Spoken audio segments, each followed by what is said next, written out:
I bow to all the Sahajogis of the world.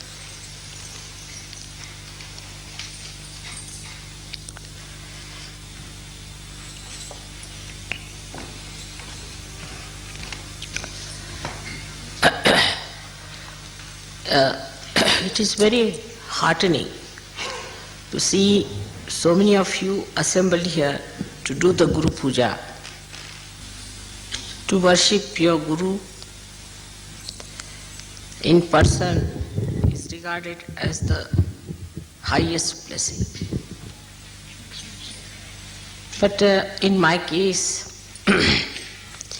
it's a very different combination that I am your mother and your Guru. So you can understand how Sri Ganesha worshipped his mother. You all are created in the same image of Sri Ganesha, who worshipped his mother, and then he became the Adi Guru, the first Guru. He is the primordial essence of mastery. Only the mother can make the child a master. And the motherhood in any Guru, whether male or female, can only make the disciple a Guru. So first, you have to become the prophets and develop that motherhood within yourself. Then you can make others also prophets. Now, to become a Guru, what do we have to do after our realization? Guru word means gravity. Gravity means a person who is grave, who is deep, who is magnetic. Now, as you have learnt in Sahaja Yoga, that realization takes place in complete effortlessness. So normally a Guru tries to make his disciples effortless, which is called as Prayatna Shaithilya, means relax your efforts. Without doing anything, you got your Prayatna Shaithilya, otherwise Kundalini would not have risen. Then the second stage is Vichara Shaithilya, the thoughtless awareness. This also you got it without doing anything. And the third is complete negation of thought, abhava, and the bliss of peace. So one has to understand that you have to pass them through three stages. First, when you get your realization, all these things come spontaneously for that moment. When you raise the Kundalini of others, these things happen to them spontaneously. You too have that power now to raise the Kundalini of people and to establish it in them. But we must understand why it has to be done that way. Why we have to have Vichara Shaithilya. Because when you project any thought, it is artificial. It is not reality. Thought always stands between you and the reality. When you put in an effort, you stand against becoming. For example, if I have to cure you, I just put my hand and finished. No effort. Because I am that. You get your realization because I am that. I don't put in any effort, I don't think about it. I am that. Just looking at someone, it can be done. Just putting attention to someone, it can be done. Just with a small desire, it can be done. Because you are that. You can mold it the way you like. You can get an example from gold. Now gold is untarnishable. It does not have to think it is untarnishable. It does not have to put in an effort it is untarnishable. It is. So to be, you don't have to put in any effort. If you have to put in an effort, that means you are not yet that. If you look at the sun, it shines. It doesn't have to put in effort to shine. Regardez. So to be that, if you have to put in an effort, that means you are not that. You are trying, you are artificial. The flowers are beautiful, so they don't have to beautify themselves. And this is what one has to understand, that innately if you are that, if you have already become, then what is the need to put in any more effort? But when we say these things, you see, then people think you have to be lethargic, that you need not do anything. You become a guru without doing anything. That's why at the very outset I said it goes in stages. So the first stage is of Sri Ganesha, how he surrenders to the Shakti, to the mother. That is the beginning. If one cannot surrender, that doesn't mean you don't do anything, but surrendering means the worship, the respect of the higher, the obedience to the higher, not to argue it out, not to react, acceptance, absorption, like a child absorbs the milk of the mother, without questioning, without reasoning. That's why Christ has said, you have to become like children. But if you are questioning, then you are no more a child. So first is the state which you have to develop, is the childlike state. But child, which is a realized child, which has to have a gravity. If you can develop childhood first, then everything takes proper course. Because maturity cannot take place unless and until you start from the very beginning. And gravity means maturity, not frivolousness.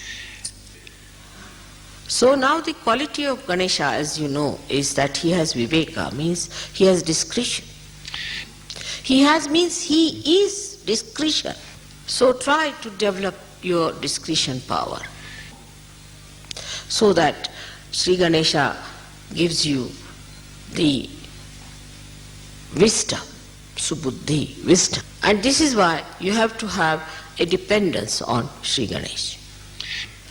So at this point, you have to make a negation of efforts. Like whatever are efforts anti-Ganesha or anti-innocence must be negated. So the negation of effort is to be achieved by negating whatever is the effort. Means the effort of negation. So in the beginning you will not be effortless. You will have to put in effort. Like Christ has said, thou shalt not have adulterous eyes.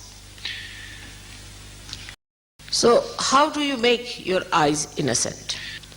In Sahaja Yoga we have a method by which we try to distract our eyes from effort that makes it adulterous.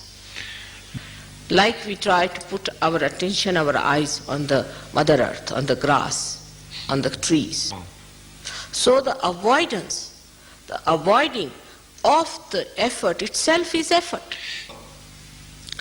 So those people who have come now recently have to understand also that they have to put in all kinds of efforts to stop the efforts. For example, some people are used to very comfortable life. They may talk of all kind of renunciation. When it comes to comfort, they want to have comfort. Such people should try to get out of the habit of comfort. Sleep on the ground, sleep on the Mother Earth. Some people have an attention which is all the time looking this side, that side, cannot see to one point. So fix your attention. So gradually you will find, you will discipline yourself. So the effort that you put in is very important in the beginning of Sahaja. Important. Another thing is very common in the West is the harsh tongue, the sarcasm and hurting others is a very subtle way of violence. Or if they are really blunt, they can start with ego expressions also. I. Such people should stop talking completely. Make an effort to stop. Just don't talk. Now watch your mind. Is it trying to talk something sarcastic, nonsensical? So this watching also requires effort. So to sprout the seed is easy, but then one has to put in the effort to look after the little plant. And when it matures, then it's on. So first the effort should be made to protect yourself against the mind which you have built in through your ego or superego that goes into the wrong direction of effort. But sometimes be very careful. You have to be discreet. And the best way to be safe on discretion is to keep in the center. Never go to any extreme of anything. For example, some people are fond of music, say. So they'll go on after the music part of it.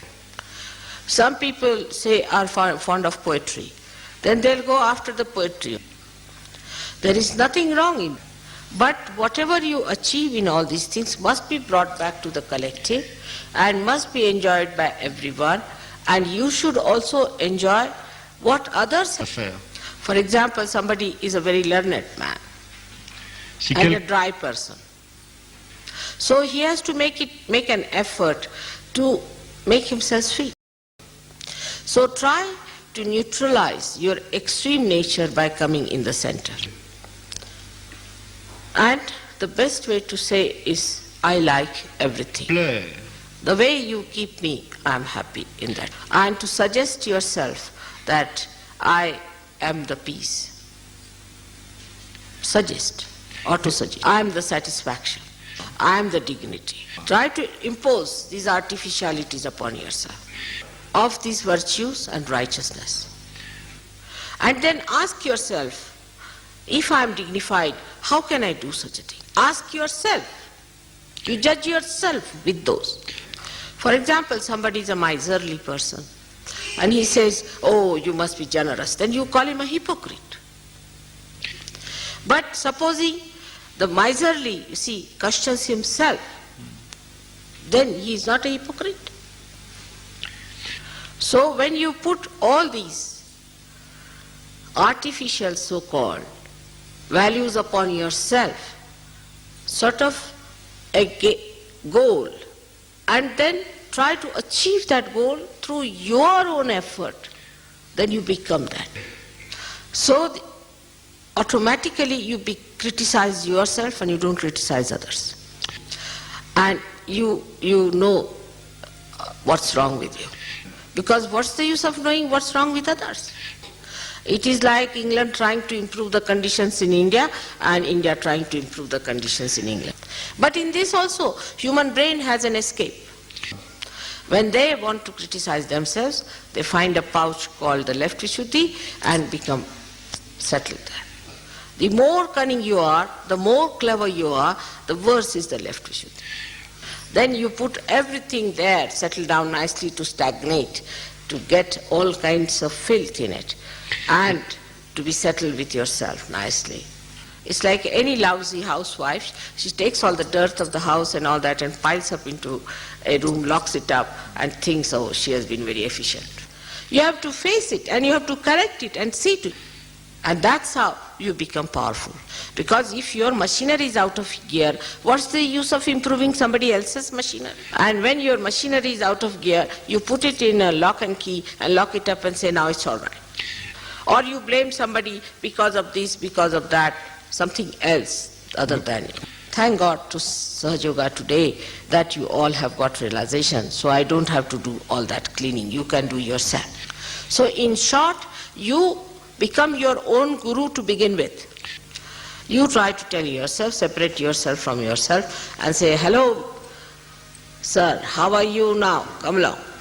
But in Sahaja Yoga, you see, people suddenly assume, you see, a big sort of ego nonsense, and they think they are big gurus, you see, big great people, avadutas. And if you ask them, they say, Mother, I loved you very much. So they think if they loved me, then it is my duty that I should really keep you clean. That's not the attitude of a guru. What guru does is to purify himself and others and give those flowers to the deity. Till you all become gurus, I am your guru. But once you become the guru, then I become your deity. Jusqu'à ce que, Srimataji, please, could you repeat? Till they are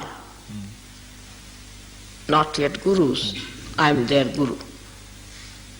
Till they reach that state. Once they become the guru, then I am their deity. Like all the gurus, we can say Muhammad Sahib, he talked of Allahu Akbar. Oh.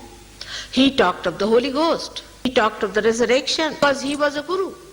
And whatever he had to say, he said it with full confidence, pointing out towards the point where he looks or where he gets his guidance from. Like Moses. Like Christ also put his two fingers denoting his father. So, till you become your own guru, you have to put in effort in the beginning. Then gradually you can achieve it effortlessly. Effortlessness is not to be certified, but you can verify it. So a person who is discreet, in his presence others become discreet. A person who is honest, others in his presence become honest. It is said in Sanskrit language, Yatha Raja Tatha Praja. As the king is, that's how the subjects are. When you are the guru, you are the example. You have to be the example. Now, I have seen people who are gurus, who call themselves gurus in different varieties and different type of lives, like professors, teachers, you can call them, not spiritual gurus. They too, when they try to follow a mundane type of life, not of something exceptional, then their disciples lose faith in them. Even political leaders, when supposing a political leader is licentious, he has weaknesses, then the people who try to follow him have no respect. So they too have to have a personal character, a personal value system. So what about the spiritual gurus then? They have to be excellent people. There should be no two type of life, one outside, one inside. When the outside and inside becomes one, then it is effortless.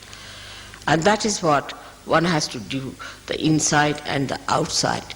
One has to work it out from inside. For that, you cannot bring the outside inside, but inside has to go outside. So this is the beginning of Antar Yoga, the inner yoga. At the second stage, you have to become thoughtless. This is very important in the West. Because they live in thoughts, they don't have other problems of a gross nature. For example, they are brought up in such a way that they are frightened of law. They are brought up this way, they'll keep all their carpets clean, everything clean, you see, very particular about keeping every place clean. All the gross things they keep clean. And then when they try to adjust themselves, they adjust within. Outwardly they are gentlemanly, but inside, in their thought, they are not clean. In their behavior, they are not clean. Their eyes are not clean. It's poison inside. And they like that poison to be taken out. Sometimes it comes out as sarcasm. It comes out as their sinister acts of aggression on other countries. They may plan out the complete destruction of the world. And they don't think there's anything wrong in it. Because it's an ideology for which is a thought they are fighting for. As long as there is an ideology, there's a thought, there's some sort of a sublime talk, then they can do what they like. This filth is very sophisticated. Like the people who don't take their baths can use some artificial things to get a fragrance. Inside has to be clean. And that's why first the efforts are to be made to have good thoughts. Watch your mind. How does it think about others? I would say racialism is one of the diseases of the same thing. I've seen people who are very well placed, sophisticated, wear immaculate dresses. When it comes to a person from a developing country or from, say, another color, complexion, they come out with a remark. Even if they are Sahajogis, I've seen that. I'm saying this for the Sahajogis and not for others. That suddenly that dead stuff which we call as dead becomes alive. So the mind is dirty, full of lust, greed, and anger, jealousy. And that's why we have to be very, very careful. Those people have become sophisticated, their weaknesses have also become sophisticated. And that's why jealousy is a common disease. Like the other day I asked someone why the father is angry with the son and with his own brother. So the answer was because the brother is looking after the son in London. I mean, he should be... Normally any person should be thankful that somebody is looking after my son in my absence. But the fellow is jealous because of possessiveness. And the possessiveness comes out of insecurity. And insecurity comes within us because we make others insecure. There are many reasons for insecurity, but one of them is because we are ugly and we see that ugliness in others. Now this inside filth has to be taken out with greater effort than the outside filth. That inside filth you can watch and see within yourself. Some people try to dominate others, to tell them things, just for the bossiness of it. For the bossiness. Just it. Now watch out. First of all, have you bossed yourself enough? Have you mastered yourself enough? Are you master of your own, or you are still lacking in that? Those who have not mastered themselves want to have others to master them. But the one who is the master of oneself need not master anyone. He becomes the master. He doesn't have to put in any effort, he masters.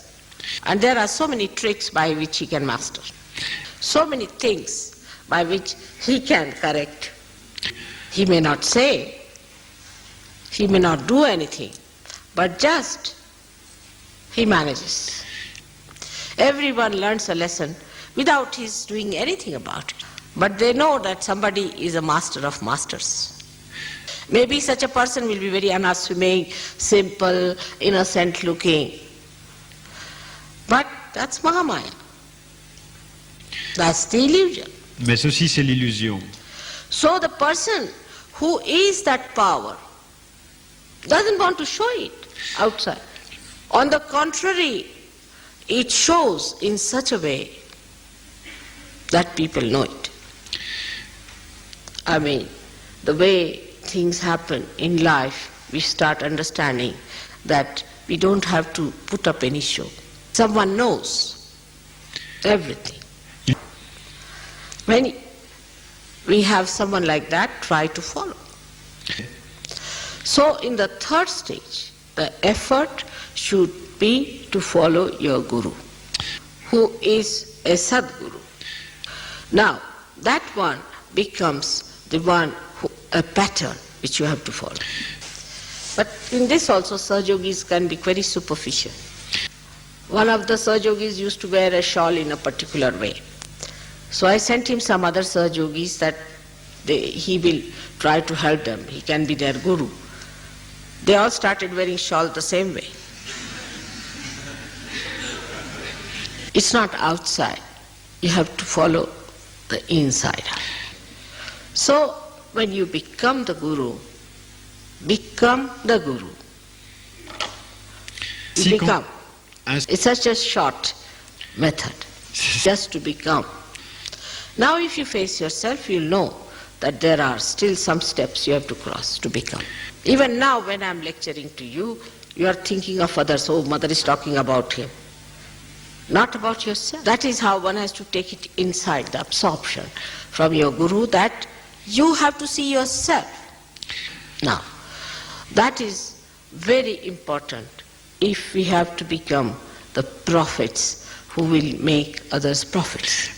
Now the higher stage is that your guru becomes a deity.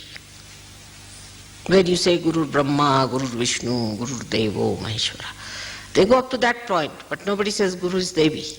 You can have a higher stage than Brahma, Vishnu, Mahesha. Because the Guru state is where you have the inner sense of all this Brahma and Mahesha and Vishnus. The power of innocence. But then ultimately they say Guru Sakshat Parabrahma. And Parabrahma is the power of the mother that is flowing through you. So you become the instrument of that Parabrahma. But how? Not only by becoming, but now becoming the reflector of your deity. To develop yourself into the reflector from Guru to that state. At that state you start controlling all the elements. That's why all these incarnations of Adi Guru had control over elements. Brahmadeva is absolutely manifested through that. So out of Ganesha, which is the Adi Guru, he is born or he is manifested through these three Brahma, Vishnu, Mahesha. And then he comes out as Brahmadeva with 4 heads. 3 of Brahma, Vishnu, Mahesha and the 4th of Sri Ganesha. So Brahmadeva becomes the symbol of Guru. And as you know, Ganesha is Chatwari, is 4 all the time. He becomes these 4. Expression in manifestation. And as you become Brahmadeva, at that stage you control all the elements. So today I have tried to explain to you the different stages of Guru Pada, the state of Guru. And one should understand, whatever we are today, we are extremely blessed and fortunate people. That in this short time you started from a scratch in the mud and you have become the lotus. The lotus will invite many insects and will convert them into lotuses. Madhukara, they call it Madhukara. The ones who are selecting the madhu, the nectar, the honey. When they get the nectar, they become themselves the lotuses. The whole dirty, filthy pond is covered with those lotus flowers. And one lotus, who is the Guru, grows higher and then is given to the goddess on which she resides. She resides in the heart on the platform, beautiful platform that this lotus has created. But to bear her on your heart, you have to have a heart. There are so many qualities of a Guru which I have told you. All the best qualities, the 12 qualities of all the signs should be completely manifested in a Guru. And the owner of those qualities is Shiva. So that is how the essence of Shiva out of Brahma, Vishnu, Mahesha, the Mahesha's qualities should shine through you. The Vishnu's qualities of dharma, first you have to make an effort to be dharmic, to be balanced. Then you ascend. Then you become one with the Virata. And then you can give dharma to others. So one has to know that stage by stage it happens to you and you do not become a hypocrite. But you become real. And the reality is shown by its own being. That is how you become. So understand the reality within yourself, face it, solve it. But mostly I have seen when I tell anybody, no mother, I am not like that. No mother, I didn't say like that. That is not true. Some such people would like to sit in front or sort of try to show off or anything. But that's not important. What is important? How much you know yourself. It is self-realization. Once you develop that, then you know the others in the real way and not artificially. And then the enjoyment is complete. Like a bee will never go to an artificial flower. But human beings have to become the bee. The guru does not need to say that he is the guru. Today I bless you.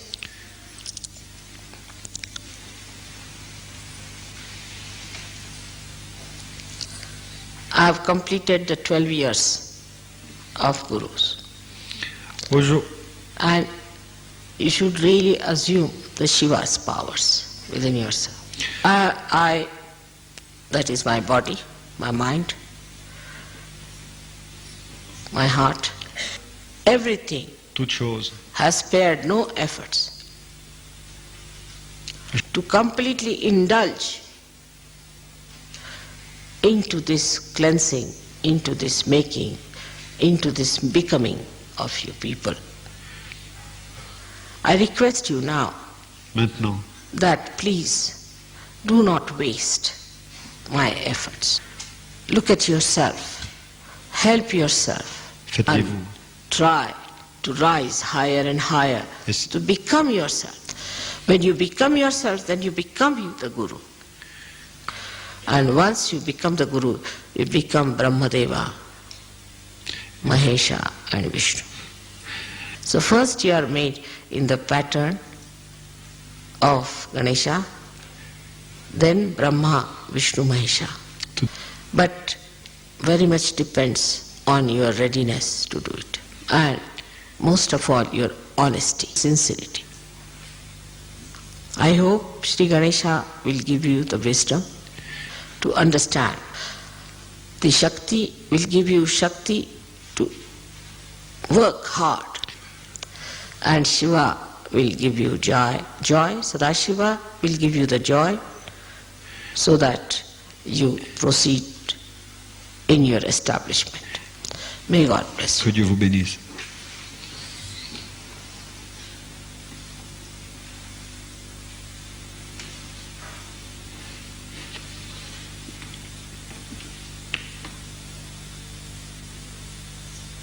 May God bless you.